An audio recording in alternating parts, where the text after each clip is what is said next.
Hi everyone, and welcome to Classic Gamer 74. I'm your host, Anthony Gamer, and this is my first episode on Bitchute.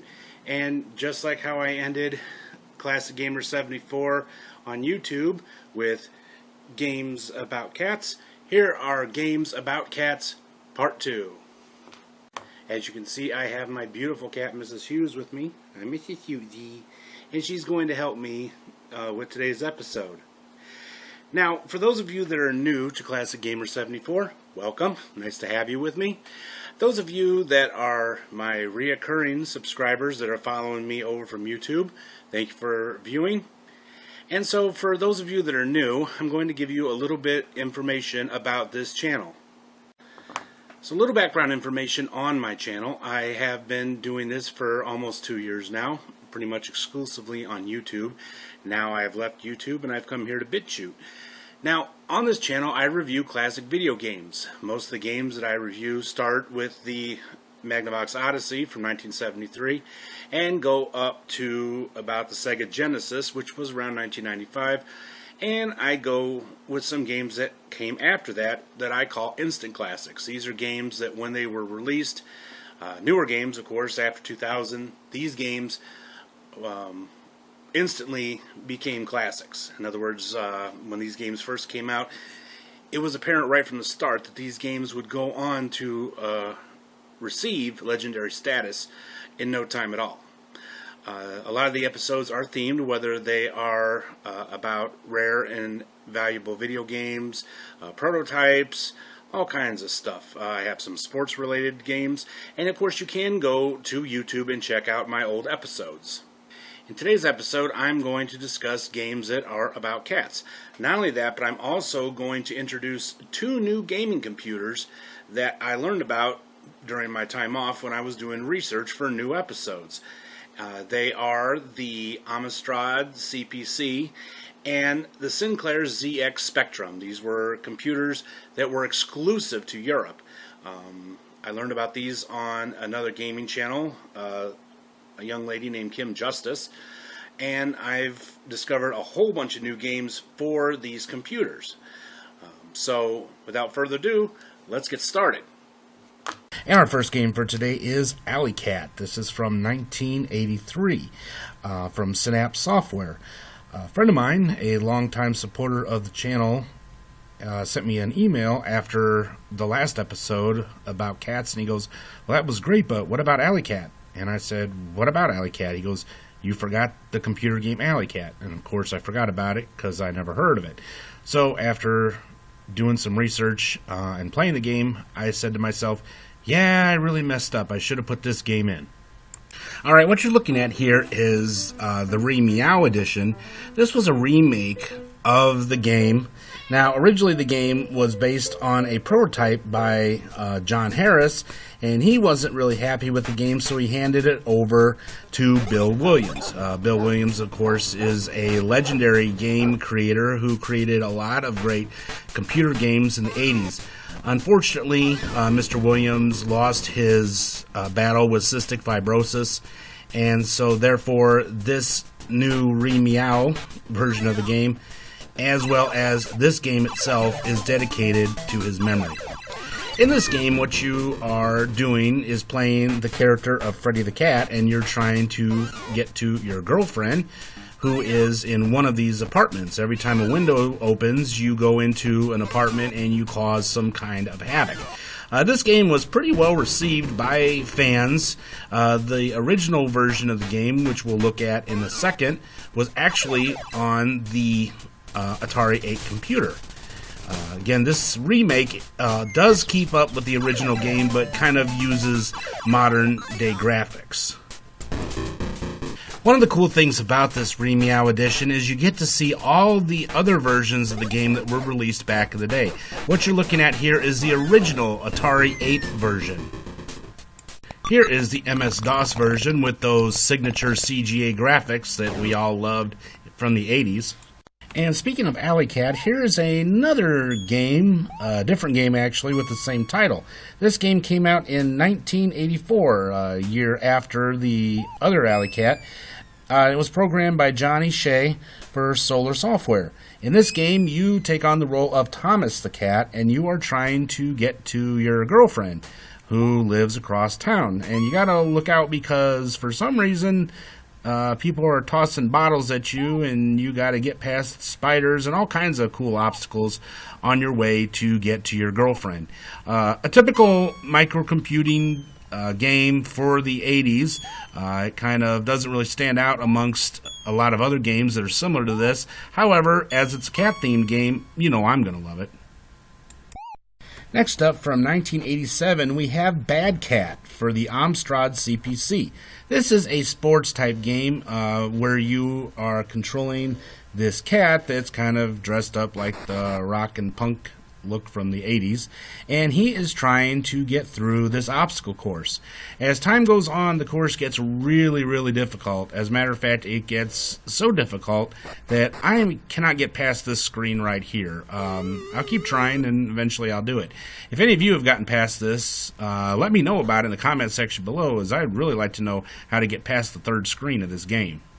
The best way that I can describe the Amstrad CPC is that it's kind of similar to the Commodore 64, which was a gaming computer, I guess you could say, because there were so many games specifically for this computer, and most people that actually owned a Commodore 64 owned it for the games. Of course, there were other programs, but nowadays, 30, 40 plus years later, it's mostly remembered as a gaming computer. And the Amstrad CPC is kind of, I guess you could say, a British version of the Commodore, even though the Commodore 64 and the Amiga were available in the UK and actually did thrive during their life.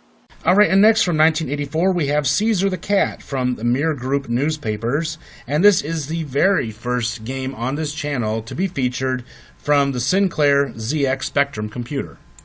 Alright, in this game you take on the role of Caesar the Cat, and you are trying to get these mice out of the cupboard. They are trying to eat up all the food, and you have a limited amount of time to grab the mice, throw them out of the larder, and basically keep them out of the food.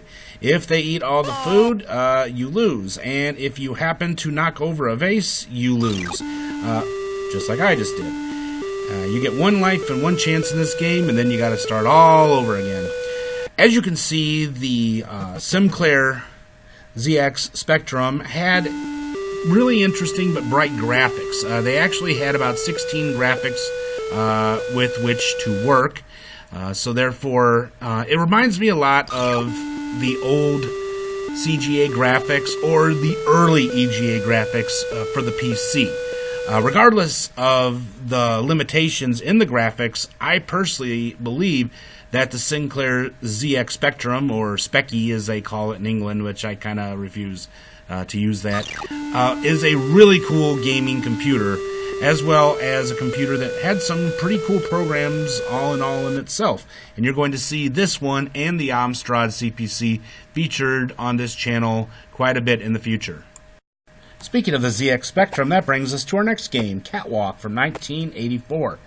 This game was programmed by P. Barnsky, and in this game, this side-scrolling game, you take on the role of Snooky the Cat, and you're going around and eating mice, eating birds, looking for tins of cat food. Actually, this is more of a platformer game than a side-scroller. Anyway, so you're going around eating things, but be on the lookout because there are humans and dogs and other things that are trying to stop you. Pretty fun game, and it really does, for being a 1984 game, it really did push the early version of the ZX Spectrum to its limits. And it still really does hold up today. So if you're into platforming games and you're a cat lover, this is definitely a game for you. Now for our last two games, let's head over to the world of 8-bit. Now this first game comes from 1986 and is called The Adventures of Catron. This game was released only in Japan and was programmed and released by Marionette in Pony Canyon.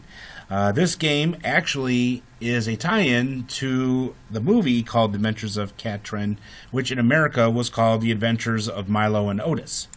Alright, in this typical NES platform game, you take on the role of Catron, in English, Otis, and you are looking for your friend Milo, and of course in the Japanese version his name was Puski.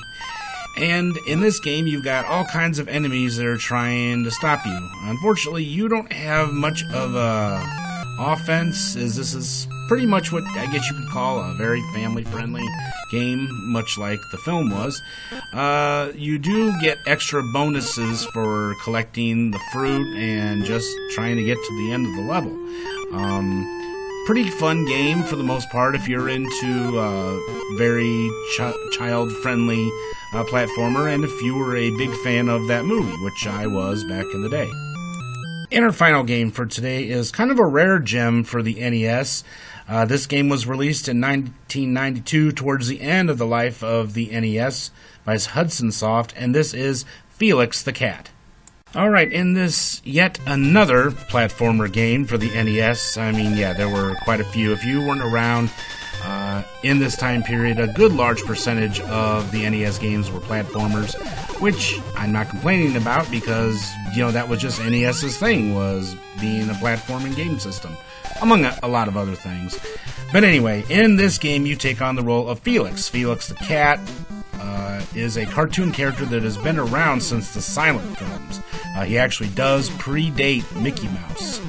In this game, you take on Felix, and your girlfriend, Kitty, has been kidnapped by the evil professor, and it is your job to go and get her. Pretty fun platformer game in the tradition of the Mario games. The only problem I really have with this game is it only takes one hit to take you out.